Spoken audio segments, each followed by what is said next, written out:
कैसे हैं मित्रों। तो आइए आज हम ज्योतिष की चर्चा में शुरू करते हैं विपरीत राजयोग। राजयोग और वो भी विपरीत, कुछ इंटरेस्टिंग है ना। तो देखिए, आपके सामने हमने एक रिप्रेजेंटेटिव कुंडली ड्रा की हुई है और आप देखिए ये कुंडली का प्रथम भाव है जिसे लग्न कहते हैं। तो लग्न से गिनना शुरू करिए। प्रथम हाउस, द्वितीय भाव, तृतीय भाव, चतुर्थ भाव, पंचम भाव, षष्ठ भाव, यहां हमने एक मैग्नेट रखा हुआ है। सप्तम भाव, अष्टम भाव, यहां मैंने एक और मैग्नेट रखा हुआ है। नवम भाव, दशम भाव, एकादश भाव, द्वादश भाव, वहां भी हमने मैग्नेट रखा हुआ है। तो ये छठा भाव, आठवां भाव और 12वां भाव, मतलब षष्ठ हाउस, अष्टम हाउस और द्वादश हाउस, इन भावों को कुंडली में दुस्थान बोलते हैं। इन भावों को त्रिक भाव बोलते हैं। अगर कुंडली में कोई ग्रह इन जगहों पे चला जाए तो बोलते हैं कि उस ग्रह का प्रभाव कम हो गया, ये अच्छे स्थान नहीं माने जाते हैं। और छठे भाव का स्वामी, अष्टम भाव का स्वामी और द्वादश भाव का स्वामी अगर कुंडली में कहीं केंद्र भाव में बैठा हो तो वो भी अच्छा नहीं माना जाता है। तो जो विपरीत राजयोग बनता है वो अगर ये भाव अगर आपको शुभ फल देने लगे तो वो राजयोग जो होता है, चूंकि वो दुस्थान से आ रहा है, वो गलत भावों से आ रहा है लेकिन शुभ प्रभाव आ रहा है, तो वो विपरीत राजयोग का निर्माण करता है। अब आप अपनी कुंडली में देखिए कि अगर आपकी कुंडली में 6, 8, 12 भाव में अगर 1, 8 अंक आ रहा है तो उसके स्वामी है मंगल। 2, 7 आ रहा है, मतलब वृष राशि और तुला राशि आ रही है तो शुक्र। 3, 6 मिथुन और कन्या आ रहा है तो उसके स्वामी बुध। 4 आ रहा है तो चंद्र। 5 आ रहा है तो सूर्य। 9, 12 आ रहा है मतलब धनु राशि और मीन राशि तो उसके स्वामी गुरु। मकर और कुंभ मतलब 10, 11 आ रहा है तो उसके स्वामी शनि। तो अगर 6, 8, 12 के स्वामी 6, 8, 12 में ही बैठे हों तो विपरीत राजयोग का निर्माण होता है। समझ गए?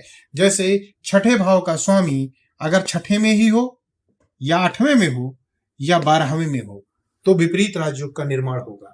उसी तरह 8वें भाव का स्वामी छठे में हो, 8वें में हो, 12वें में हो तो भी विपरीत राजयोग का निर्माण। द्वादश भाव का स्वामी द्वादश में हो, अष्टम में हो, छठे हो तो भी विपरीत राजयोग का निर्माण होता है। अब चूंकि 3 भाव हैं तो विपरीत राजयोग 3 प्रकार के होते हैं।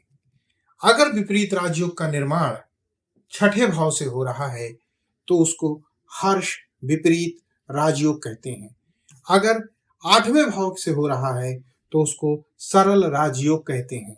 अगर 12वें भाव से हो रहा है तो उसको विमल राजयोग कहते हैं। ये हमने यहाँ पे तीनों भाव लिख दिया है।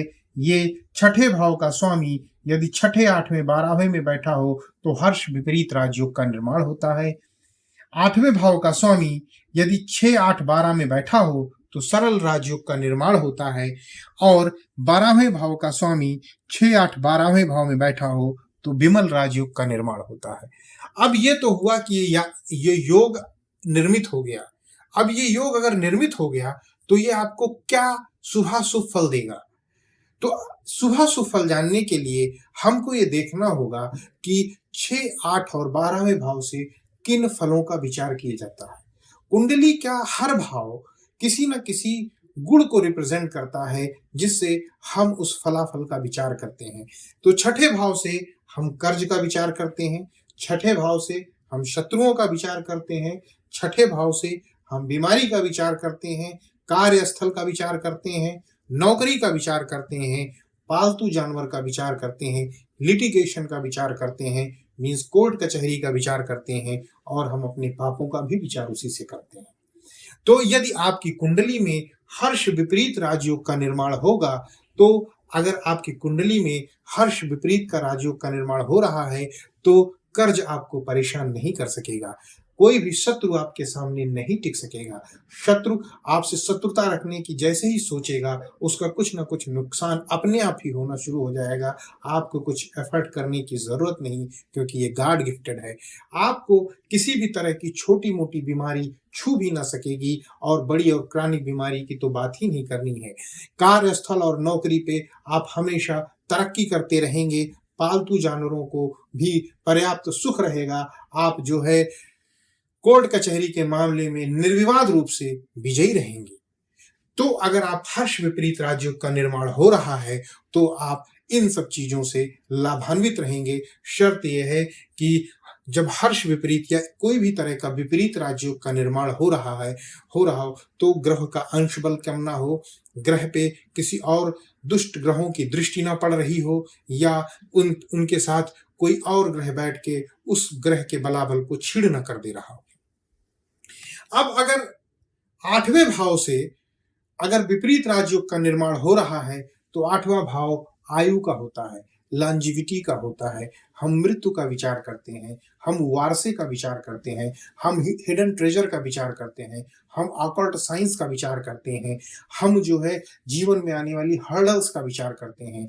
तो अगर 8वें भाव से अगर सरल राजयोग का निर्माण हो रहा है, तो आपकी उम्र लंबी होगी, आपको हिडन ट्रेजर मतलब आपको पैतृक धन की प्राप्ति हो जाएगी, और साथ ही साथ आपके जीवन में जो हर्डल्स हैं वो कम रहेंगी, और आप हो सकता हो किसी तरह के रिसर्च या अनुसंधान परक कार्यों में लगे हों, खोज परक कार्यों में लगे हों, और वहां आप अच्छी सफलता अर्जित करें।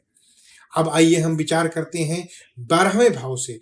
12वां भाव व्यय का भाव है, 12वां भाव आध्यात्मिकता का भाव है, 12वां भाव मोक्ष का भाव है, 12वां भाव लाइफ आफ्टर डेथ का भाव है।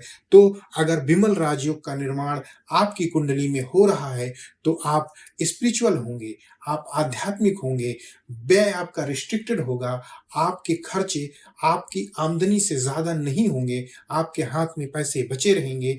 तो ये 6, 8, 12 से जो विपरीत राजयोग का निर्माण होता है, उसका फलाफल है। आप अपनी कुंडली से देख लीजिए, ये अंक अगर आ रहे हैं, तो उस अंक के आधार पे आप देख लीजिए कि आपकी कुंडली में ये विपरीत राजयोग बन रहा है कि नहीं बन रहा है। अगर ये विपरीत राजयोग आपकी कुंडली में बन रहा है, तो आप मान के चलिए कि आप जो है इस तरह के लाभ जो मैंने यहाँ बताए हैं, जो एक फलादेश है, उस फलादेश से आपको लाभ मिलेगा, और उस तरह के फल को आप प्राप्त कर रहे होंगे।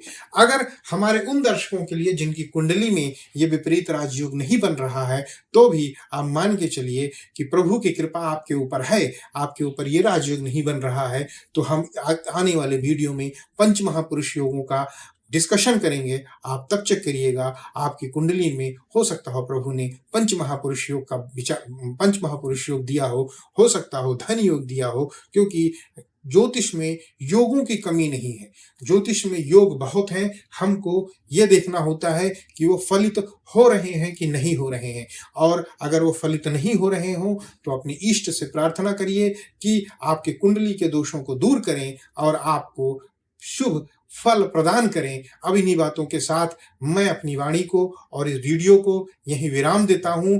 प्रभु श्री राम आपका कल्याण करें और आपका जीवन मंगलमय हो। जय श्री राम।